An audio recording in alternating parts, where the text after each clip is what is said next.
Hello guys, welcome back sa ating channel. Marikina and Pasig Japanese Contractor Update tayo at ipakita po natin yung mga latest update natin dito dahil ito'y tuloy-tuloy nating ina-update upang mabigyan kayo ng mga impormasyon at mga latest na kaganapan dahil tuloy-tuloy ang gumagawa po dito mga kababayan.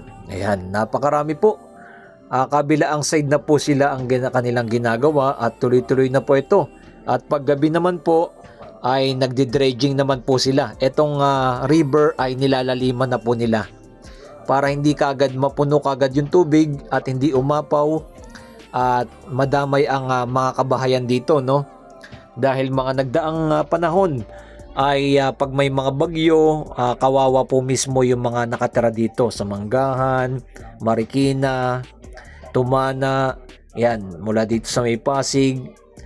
Yan, dahil kasi mababaw na po mismo itong river. Kaya ang pinaka-solution po dito ng mga Japanese contractor, tibayan po muna nila yung mga wall, taasan, at pagkatapos nyan, lalaliman po nila itong nagdi-dredging na po sila gabi. Yan, gabi at umaga. Tuloy-tuloy na po ang kanilang pagdi-dredging dito para lumalim na po itong river. Pero kabila ang side po ay tataasan na po ng bakod yan. Yan yung isa sa mga solusyon na kanilang gagawin nito na pangmatagalan. At napakataybay po dahil kasi puro mga solid na mga bakal ang kanilang nilalagay dito. Kagaya dito sa bandang unahan, makikita ninyo, ayan o.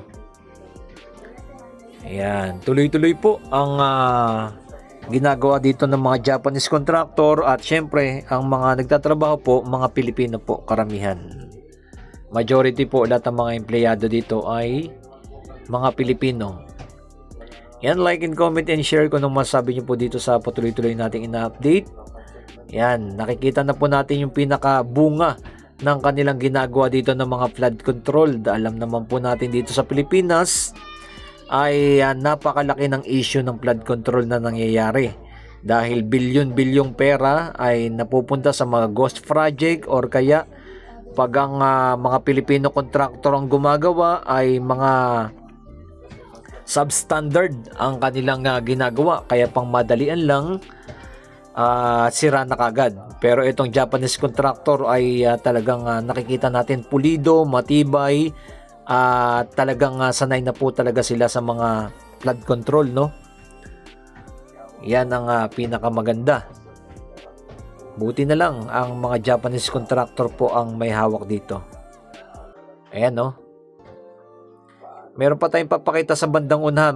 Makikita ninyo ng malapitan na talagang mga solid na mga bakal ang ginagawa nila dito. Ayan, no? Mula doon sa may bandang dulo, lalagyan na nila ng bakal.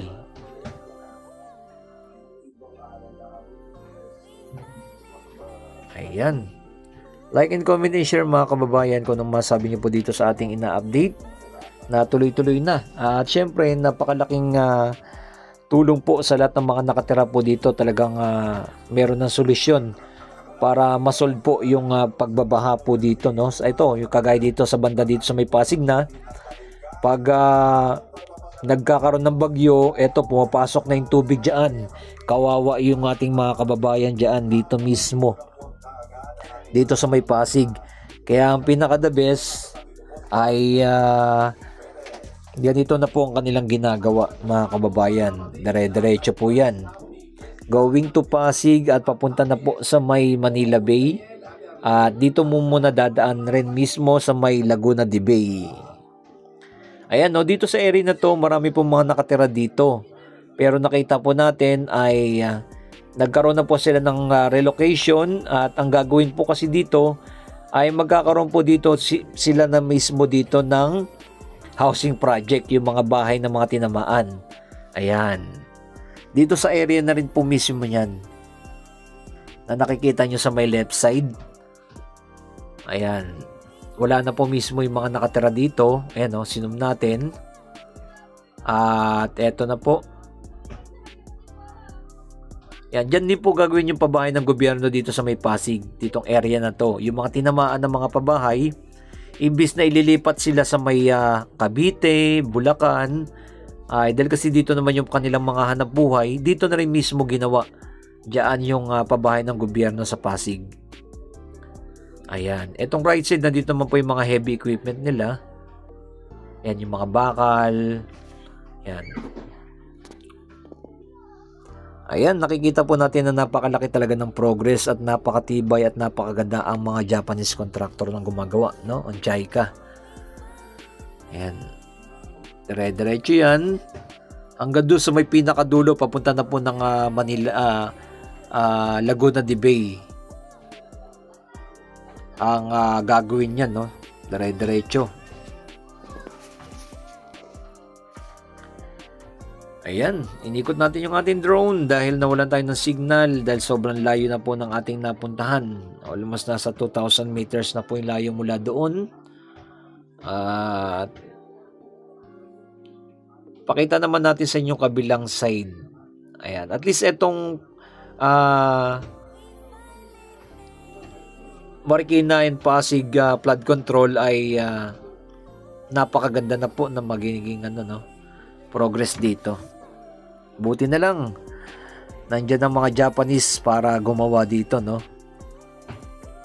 Kasi kung anong masabi nyo kung Filipino contractor po ang may hawak dito sa flood control dito sa may Pasig and Marikina, malamang na ano na yan. Kita naman natin, no, yung mga project,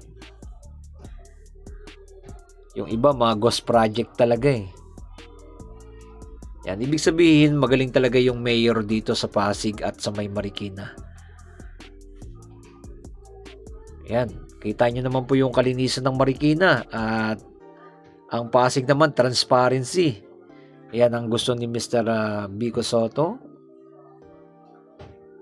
At tignan nyo naman po kung gaano kaganda yung City Hall na ginagawa ng Pasig. No, meron tayong mga video na dyan. Panoorin nyo na lang po. Na-picture na po natin yung City Hall ng Pasig na ginagawa. Pero dito, yung pinakadulo na po, lagpas ng SM Marikina, ay nagdi-dredging na po sila dyan. Yan, talagang nilalaliman na nila. Na ating ipapakita. Sa bandang unahan, makikita ninyo yung mga bakal na kinakabit, talaga napaka-solid na mga bakal ng ipapakita natin sa inyo. Natuloy-tuloy yan. At least kung dumaan man yung malalakas na bagyo dito, ay hindi basta-basta nasisira itong wall. Yun yung pinaka magandang dito, balita. Ayan. Kaya naman po kasi umaapaw dito yung tubig dahil eto mababaw na po mismo yung river at pagkatapos nyan mababa po yung bakod. Kaya automatic nakita nyo yung mga kabahayan dito pag mga bagyo talagang natataranta talaga sila dahil sa ganitong sitwasyon na kanilang nararanasan na matagal na panahon na. Pero ngayon po ay nasolusyonan na po. Kaya antabay na lang po tayo. Kabilang side po yan. Ito po yung aking tinutukoy. Ayan. Solid po yung mga bakal na ginagawa nila dyan. Ayan at katunayan na may gumagawa. Umaga at saka gabi. Ayan Yan. Ayun, dami Dami mga gumagawa Tignan nyo po yung bakal na kinakabit Ayan. Kung iba gagawa niyan, baka walang bakal nga inlagay dyan Ano lang palaman, di ba? Mayroon tayong mga nakita ng mga proyekto, no? Ng mga flood control. Mga sako-sako ng mga lupa, ng mga bato ang inilalagay. Yun ang pinaka kinurakot na talaga yung pondo. Pero itong Japanese, hindi talaga sila ganun. Ayan. Okay, tuloy-tuloy po yan. Dire-diretso po. Like and comment and share and give sa palagi. And God bless. Siyempre, mabuhay ang ating bansang Pilipinas. Matanggal na lang yung mga korupsyon dito sa ating bansa at maniniwala tayo na talagang uunlad ang bansang Pilipinas. Like and comment and share and God bless.